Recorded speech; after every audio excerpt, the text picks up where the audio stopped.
Jennifer-Leigh Oprihory, she's also known as Phoenix. She's an eloquent klutz. From Jersey City. She's a 2009 New Jersey Youth Poetry Slam finalist. She's a 2009 Urban Word Teen Poetry Slam semifinalist and an English pre-med double major. Damn. At New Jersey City University. She's determined to break down preconceived notions of everything poetry should be and introduce the world to everything that it can become. And I think that's here she is, Jennifer-Leigh Oprihory.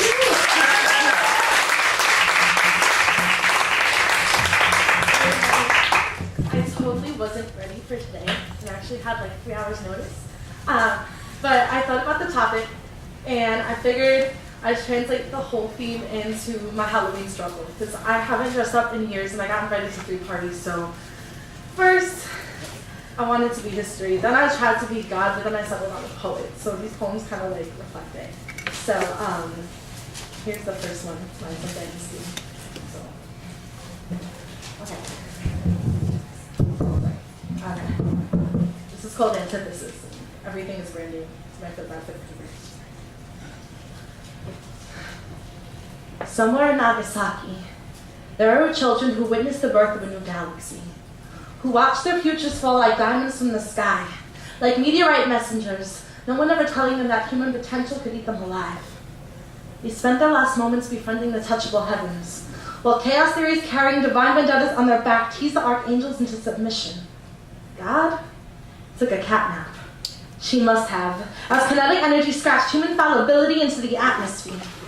Humanity's potential was never supposed to manifest in destruction. The brightest hopes of a generation never meant to burn out and disappear like Halley's comets, only to return again, defying the constraints of radiation-tainted diary pages. Put simply, this was never meant to become our anthem. Yet each morning, I wait at the bus stop and sit next to a little girl who silently folds 1,000 wishes into paper cranes. Each day, she manipulates papyrus, turning recycled wood into gossamer fables, offerings to a God she only sees in the mirror. She'll never tell her parents of this discrepancy, or how she can't bring herself to believe in a whole written heaven her science teachers teach. She's hope, that the world tells her she is nothing, that her voice is 15 years too young and 20 decibels too loud to take precedence, that things are not what they seem. But she'd rather be naive, and I see her carrying rosary beads today, making offers to Our Lady of Divine Intervention on this earth that's falling apart like cataclysms in the sky. So I ask her why. Why does she believe so vehemently in the things they dictate? And she tells me that she needs something to support her when her wings give out because angels don't come with insurance policies and nothing's ever socialized anymore. So I sit and we pray together to things we don't know we can believe in. But I tell her that she will always have this voice, these 2 arms, these hands, the fingers that protrude from them like flowering cherry blossoms. She will have this legacy. Will be that wayward glance in the corner of a mirror, a reflection in the compact persona we flash in the summertime of our vanity. She can inspire. She can believe that I will break the cycle, tell angels that they can come out of the closets they've been hiding in for so long. These children don't deserve the world they've gotten, and I'm not sure if I have it in me to give them the one they deserve. So listen when I pray, and listen to these words, and listen as these lungs outstretch these chest walls when sternums break to bow down to gods who don't even know they're holy. This is the future. This is the past. This is sacred. This is why we need to do something now. To let walking testaments know that they should be prayed to by atheists and believers alike, and that God has manifested herself in the second coming is sitting in your guidance office, on a street corner, in your living room, in a body she can't relate to in silence, because you told her she could never survive. These days, little girls don't pray for blue eyes. They pray for a clear vision to find a way out of the boxes in which they've been placed. For their fingertips paint prophecies, and their tongues birth creation, and their hips keep the earth in harmonious rotation. There's silence. But then she whispers, I'm sorry for forgetting where I came from. I just couldn't find my way home.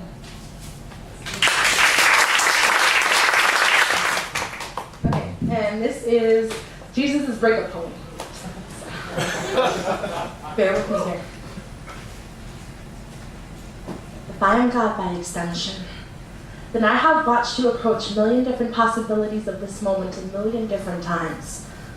Call them divine variations on pride, but sometimes the omnipotence scares me.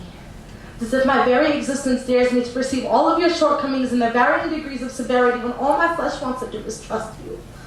heart protruding out of this chest. I just want to believe that yours is imperfectly as sacred as mine.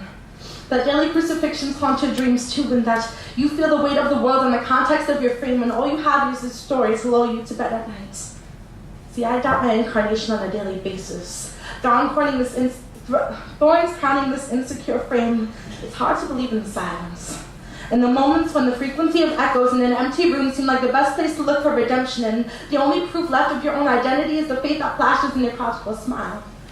I can only imagine what you'd say if I told you that your God was an atheist, that she doubts her calling on a daily basis and traces the effectiveness of her love by the extent of her human patience. No offense. All I mean to say is, I heard you today. When you said you'd never pray for me again, never toss hope like stones into midnight skies for me to mimic in constellation love letters again. For I've never been as much as a miracle worker as a man with one too many second chances to screw up. Not a mystery, but a misguided muse leading you off one too many cliffs in the pursuit of happiness that I can't even believe in. But there are children banished to the corners of dark rooms, surrounding my face in the reflection of their eyes, who craft relics and crayons and untainted visions of life, and I am with them. In the sucker punch of their honesty, in their awe of their persistence, and the dirt under the fingernails, and the humility of their existence. And as much as I once hated the impression of my face in the morning the world assumes I love so much, I've learned to love the cracks on my complexion when your 2 a.m. breathlessness pieces me back together like a stained glass cathedral of sound. And it kills me that we may never talk anymore, so close your eyes, come back to me, and remind me why we're worth dying for.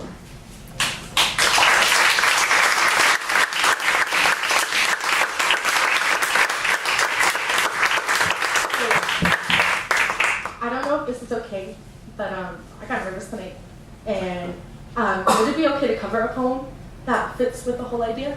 Go for it. Yes, no? Okay. There's an amazing poet by this poet, Jennifer-Leigh Oprihory. If you don't know her, find her on MySpace, Facebook, I don't care. She's amazing, and this is part of the reason I became a poet. So this is called Daddy's Hot Sermon. Hopefully she doesn't hate me for doing this. Be like Peter and Joey. Eat sugar, Tommy, eat sugar, and don't cry tumbleweed, Tommy, don't run away. Don't pack suitcases full of tomorrow when your socks aren't clean. Don't marijuana dream, don't wonder peacock plumes. Don't cry like Sammy's guitar going pitch red. Eat sugar because sugar makes you sweet, and you want to be sweet, Tommy. You want girls to want you to be sweet. Be basketball balls so games sweat drips down your legs. Sweat that licks cheerleader asses. Tommy, baby. Call you that, because that's what we call no-name nobodies. Don't prison break. Don't whole school prison like that. Don't you know your teachers love you and want you to suck seeds out of pomegranate titties? Listen, don't fun so much when you should be studying engine grease. Don't lock your bike up to the sky, Tommy. We always said that your head was a tumor full of prayers, and now you're proving us right. Prove us wrong. Don't be a windmill flinging stars like boys with bad breath. Tommy, don't say yes and say no. Always say yes, Jimmy, and mean it. Mean it loudest. Louder than Angela's voice, and flex your chest, and you'll be as big as those rock stars you're always sniffing, but stars are the pie crumbs of the pie moon. Remember when you wrote that, Tommy? You made us so embarrassed. Your mouth full of manta rays. Why are you so under the ocean? We watch you up here, Tommy, up with the adults, with the taller desks and calculator eyes, Tommy. Are you brave? Are you a penis, Tommy?